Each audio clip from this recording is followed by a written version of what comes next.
కావలి పట్టణంలోని విట్స్ ఇంజనీరింగ్ కాలేజీలో జరిగిన విశ్వోత్సవ్ కార్యక్రమంలో ముఖ్య అతిథిగా పాల్గొన్న కావలి ఎమ్మెల్యే కావ్య కృష్ణారెడ్డి. అదేవిధంగా కాలేజీ ప్రిన్సిపల్ శేషయ్య గారు, సునీల్ కుమార్ గారు, అదేవిధంగా శ్రీనాథ్ రెడ్డి గారిని పేరు పేరున అభినందిస్తూ ఈనాటి సరార్పర్ ఖాన్ హాల్లో ఇచ్చేసినటువంటి విద్యార్థులకు, కాలేజీ స్టాఫ్కి అందరూ కూడా పేరు పేరున ధన్యవాదాలు, శుభాకాంక్షలు, స్వాగతాన్ని తెలియజేస్తూ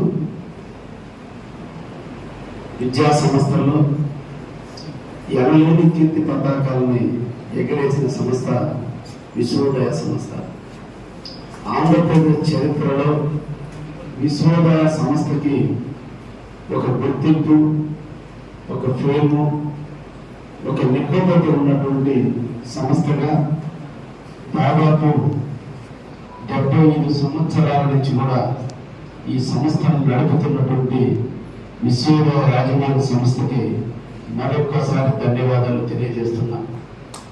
ఈ కావలి అభివృద్ధి, కావలి గుర్తింపు తీసుకొచ్చిన మహోన్నత వ్యక్తి బొట్ల రామచంద్రారెడ్డి గారు. వారు వేసిన బీజం మహావృక్షమై ఈ రోజు మీ అందరికీ చదువు చెప్పే సంస్థగా ఎదిగి రాయి శిల్పంగా మారాలంటే ఉలిదెబ్బలు తగలాలి. కొన్ని వందల ఉలిదెబ్బలు తగిలినప్పుడే ఆ రాయి శిల్పం అవుతుంది. ఆ శిల్పాన్ని మనం దేవుడిగా పూజిస్తాం. అదేవిధంగా మనం ఒంటి మీద ఉన్న ఆభరణం మేలైన బంగారంగా మారాలి అంటే కొన్ని వందల శుద్ధి దెబ్బలు తగిలితేనే అందమైన ఆకారంగా, అందమైన ఆభరణంగా తయారు. విద్యార్థి దశలో ఉన్నారు. ఒకప్పుడు మేము కూడా ఆ దశ నుంచి వచ్చినటువంటి వాళ్ళు.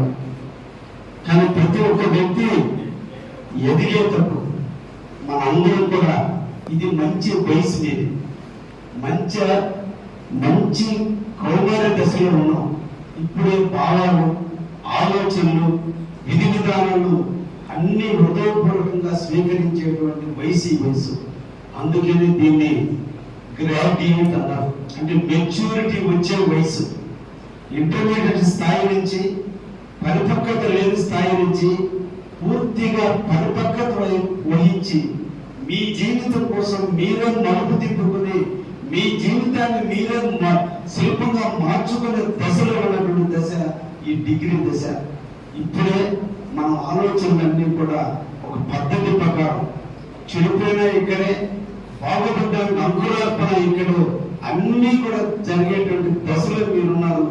ఈ దశలోనే మీరు మంచి భావాలను పుట్టుకుపుచ్చుకుని మీ వేసేటువంటి స్టెప్ మీ జీవిత సోపానానికి, విజయానికి నాంది పలకాలని సందర్భంగా మీకు తెలియజేస్తున్నా. అందుకని విద్యార్థులను మిమ్మల్ని అందరికీ కూడా చెప్పేది, మొట్టమొదటి మీరు ఒక మంచి స్నేహితుని పొందండి. స్నేహితుని కాదు, ఒక మిత్రుని పొందండి. స్నేహితులు వేరు, మిత్రులు వేరు.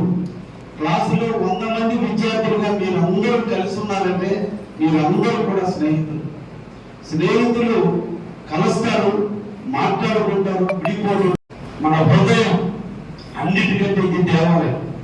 నువ్వు రోజు గుడి మీదకి పోవాల్సిన అవసరం లేదు. నేను నాస్తికుడు కాదు, నేను కట్టుబడి. కానీ మీకు ఒకటి సంగతి చెప్తా. నేను ఎన్నో ఎక్కడో చదివా.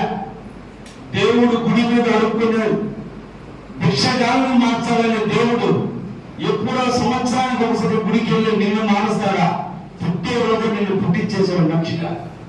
ఇంకా అయిపోయింది మన జీవితానికి. దేవుడికి కృతజ్ఞత చెప్పడానికి మనం పోతున్నాం.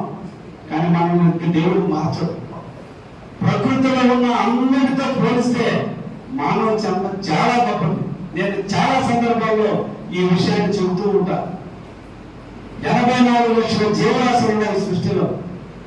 తల్లి గర్భ నుంచి వచ్చేవి కొన్ని, గుడ్డు నుంచి వచ్చేవి కొన్ని, భూమి నుంచి ఉద్భవించేవి కొన్ని, శరీరం నుంచి ఉద్భవించేవి కొన్ని. ఈ 4 రకాలుగా ఉద్భవించే 84 లక్షల జీవరాశులు ఉన్నాయి ఈ సృష్టిలో. 84 లక్షల జీవరాశుల్లో దేవుడు ఒక్క మనిషిని మాత్రమే మాట్లాడి వెయిట్ ఇచ్చాడు, హక్కిచ్చాడు. ఈ రోజు మన అందరం కూడా బతుకుతున్నాం. మిగతా 83,99,999 జీవరాశులన్నీ కూడా మన కోసం బతుకుతున్నాయి, మనల్ని బతికించడం కోసం ఇన్ని బతుకుతున్నాయి. గేదెలు పాలించి మనల్ని బతికిస్తున్నాయి, చెట్లు పూలు ఇచ్చి కాయలు ఇచ్చి చెట్లు కలపించి పండించగా మార్చి మనం బతికిస్తున్నాయి, చేపలు మనకు ఆహారంగా ఇచ్చి బతికిస్తున్నాయి. ప్రకృతిలో ఉన్న ప్రతి సంపదని మనం వాడుకునే హక్కు దేవుడు ఇచ్చాడు. ఇది మన ఎవరి కృతజ్ఞత చెప్పాలి దేవుడికి. ఆ దేవుడు ఎక్కడ లేడు, ఈ హృదయంలో ఉన్నాడు. అందుకనే మన సనాతన ధర్మంలో విష్ణువుని పూజించమన్నారు, లేదా శివుని పూజించమన్నారు, బ్రహ్మను పూజించమన్నారు, లేదా లక్ష్మీదేవిని పూజించమన్నారు, లేదా పార్వతీదేవికి సంబంధించిన అంశాలను పూజించమన్నారు, సరస్వతిని పూజించమన్నారు. కారణం సరస్వతి ఎక్కడో లేదు నాయన. నీ హృదయంలో నీ హృదయాన్ని నువ్వు కంట్రోల్లో చేసుకుని ఎదుటి మీద ద్వేషాన్ని, అసహనాన్ని, బాధని దిగమించి నువ్వు ప్రతి ఒక్కరిని పాజిటివ్ గా తీసుకోగలిగితే, నీ హృదయంలో ఒక దేవాలయం అయితే, నీలో మంచి కల్మషం లేని మనస్తత్వం నీలో ఉంటే, నువ్వే హీరో, నువ్వే హీరోయిన్, నువ్వే ఈ జీవితానికి అందరికీ ఆదర్శం అవుతుంది. కాబట్టి అటువంటి భావాలను మనం అందరం కూడా తీసుకుని ఎదుటి వ్యక్తిని ప్రేమించడం, ఎదుటి వ్యక్తిని ఆలోచించడం, ఎదుగుతున్న వ్యక్తిని ప్రోత్సహించడం, కింద ఉన్నటువంటి వ్యక్తిని పైకి తీసుకురావడానికి మన వంతు చేయుతను అందించుతూ మనం ముందుకు పోతే మన జీవితానికి సార్థకత ఉంటుందని కూడా ఈ సందర్భంగా మీ అందరూ కూడా తెలియజేస్తూ, జీవితంలో 7 ఋషులు ఉన్నారు, 7 మెట్లు వెంకటేశ్వర స్వామి ఉన్నారు. ప్రతి మనిషి జీవితంలో 7వ మెట్టు మీద విజయం వస్తుందనే విషయం మనం మర్చిపోవద్దని సందర్భంగా మీకు తెలియజేస్తున్నా. ఆటలో ఈ రోజు మీ ముందు కూర్చున్నటువంటి విద్యార్థి రెడ్డి కావచ్చు, లేదా వినయ్ కుమార్ రెడ్డి గారు కావచ్చు, విజయాన్ని చూసినటువంటి వాళ్ళు కాదు. ఫస్ట్ ప్రయత్నం చేశారు.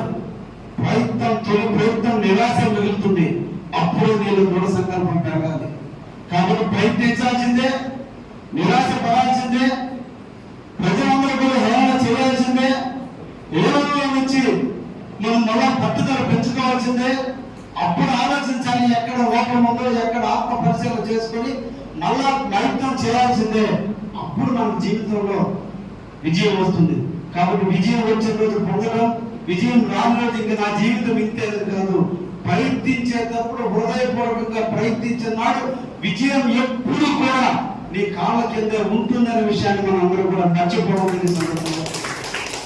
అదృష్టం ఎక్కడ లేదు. సృష్టి ఇక్కడ ఉన్నటువంటి దాదాపు 200 మంది ఉంటే నీకు నాకు చేతులు, కాళ్ళు, ముక్కు, నోరు అన్ని దేవుడు ఇచ్చారు. ఒకరు సక్సెస్ అవుతున్నాడు, ఒకరు ఫెయిల్ అవుతున్నాడు. కారణం ఎక్కడో లేదు, మన ఆత్మలో ఉంది. అందుకోసం దాన్ని పటిష్టంగా పంచుకుని మంచి సత్సంగంతో చేసి ఈ రోజు మేము ఎదిగితే ఈ కావల విశ్వోదయ సంస్థకి ఎన్నలేదు పేరు తెచ్చినట్టు. చదువుకున్న విద్యార్థులందరూ కూడా జీవితంలో నిలదొక్కుంటే ఆ విద్యాలయం ఇక్కడ పాఠాలు చెప్పినందుకు గురువులుగా మీ లెక్చరర్స్ సంస్థ అందరూ కూడా ఆనందిస్తారని, మీరు భవిష్యత్తులో మంచి ఉన్నత స్థాయికి వచ్చి కావల మీద, కావల ప్రాంతం మీద మీరు అందరూ కూడా మమకారం పెంచుకోవాలని, అందుకనే ఇటీవల కాలంలో నేను ఒక సెల్ఫీ పాయింట్ ఏర్పాటు చేశాను. 1 మన జన్మనిచ్చిన తల్లి, 2 మన